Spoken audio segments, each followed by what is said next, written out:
Gua mau cerita soal fenomena aneh yang pasti lo pernah alamin. Bayangin, setelah ngejar-ngejar laptop baru berbulan-bulan, ngecek harga tiap hari, nabung ekstra, akhirnya lo bawa pulang kotak itu. Deg-degan, seneng banget. Lo buka, lo cium aroma teknologi yang baru, itu rasanya wow. Tapi, 2 minggu kemudian,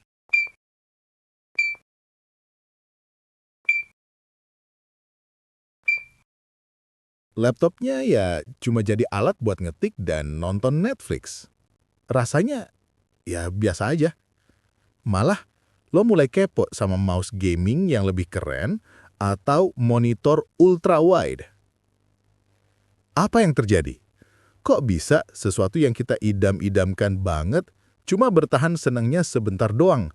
Terus kita langsung pengen lagi dan lagi dan lagi. Ini bukan karena lo salah beli atau karena lo nggak bersyukur. Ini karena lo lagi jalan di tempat, di sebuah treadmill. The hedonic treadmill. Halo semuanya, selamat datang kembali di Logika Tenang. Tempat di mana kita coba tarik napas, ambil jeda, dan lihat hidup dengan kepala yang lebih dingin. Gue Logika Tenang, dan hari ini kita bakal bahas salah satu musuh paling halus dalam pengelolaan keuangan dan kebahagiaan kita.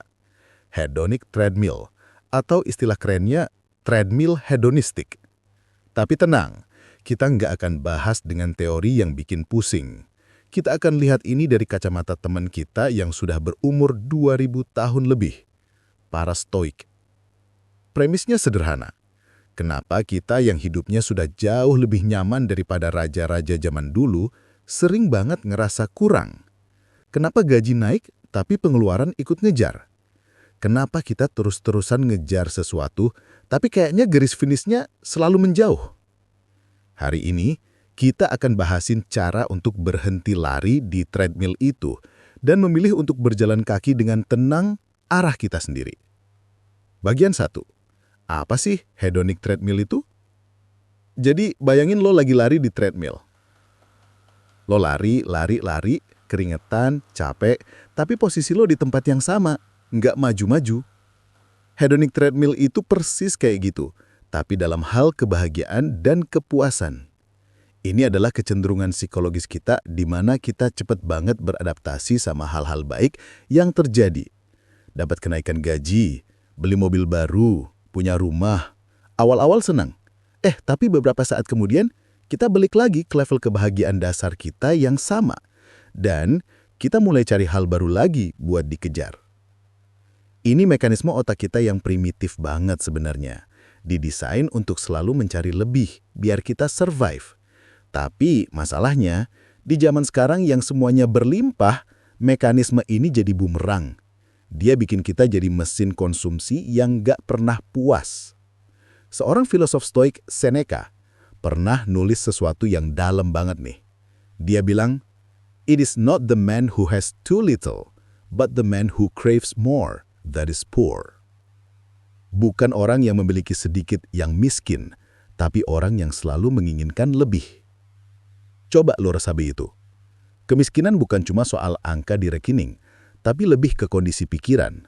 Selama kita ngerasa kurang, selama kita crave terus, ya kita sebenarnya lagi miskin secara mental. Berat banget ya, tapi jujur ngena banget. Bagian 2. Senjata rahasia stoikisme. Nah, terus gimana dong cara turun dari treadmill yang ngeselin ini? Untungnya, para stoik punya senjata rahasia. Ini bukan tips finansial teknis kayak alokasi 50-30-20, tapi ini adalah mental operating system-nya. Senjata 1, negative visualization atau premeditatio malorum. Ini namanya serem, tapi konsepnya sederhana dan powerful banget. Negative visualization adalah praktek membayangkan hal-hal yang kita punya hilang. Coba sekarang lihat smartphone lo. Bayangin, besok pagi HP ini hilang. Atau rusak total, gak bisa diapa-apain lagi. Rasanya sakit kan? Kehilangan. Nah, sekarang buka mata lo. Ternyata HP-nya masih ada. lo masih bisa nonton video ini. Dengan sengaja membayangkan kehilangan, kita secara nggak langsung ngeriset nilai dari barang itu di pikiran kita. Kita jadi sadar, loh iya ya, gue masih punya ini berharga banget. Kita berhenti nanggepinnya sebagai hal yang biasa dan mulai melihatnya lagi sebagai sebuah anugerah. Coba praktekkan sebelum lo kepingin beli barang baru.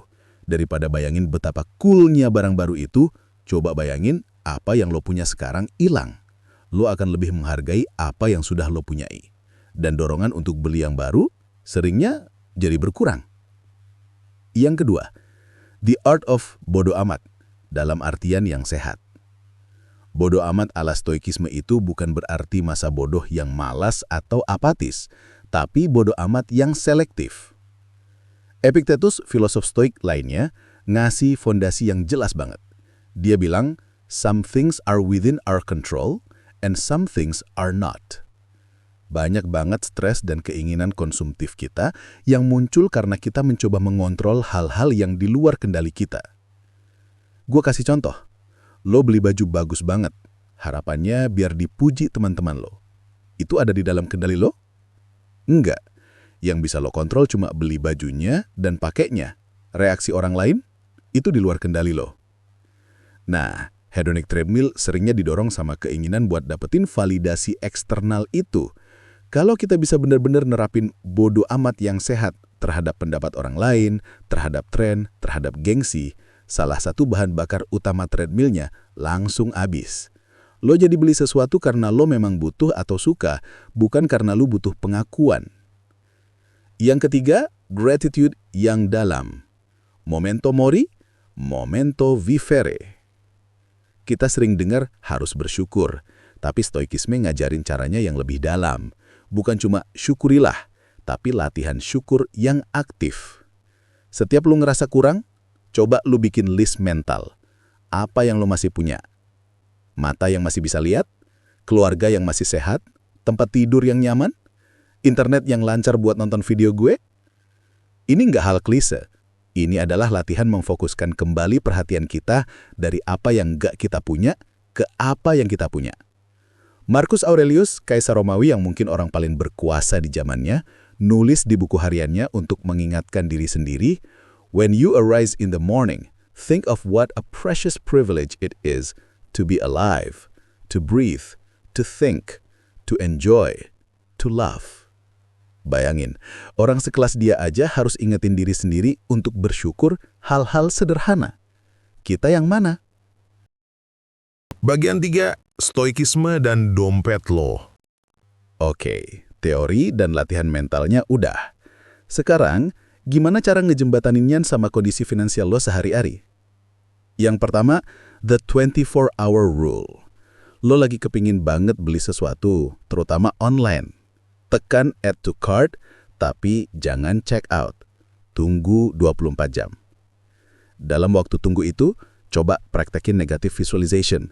Bayangin lo udah punya barang itu. Apa bener lo bakal sering pakai? Apa cuma kepuasan sesaat doang? Setelah 24 jam, lihat lagi. Seringnya, keinginan itu udah jauh berkurang. Ini adalah jurus pending buat ngehack impuls konsumtif lo.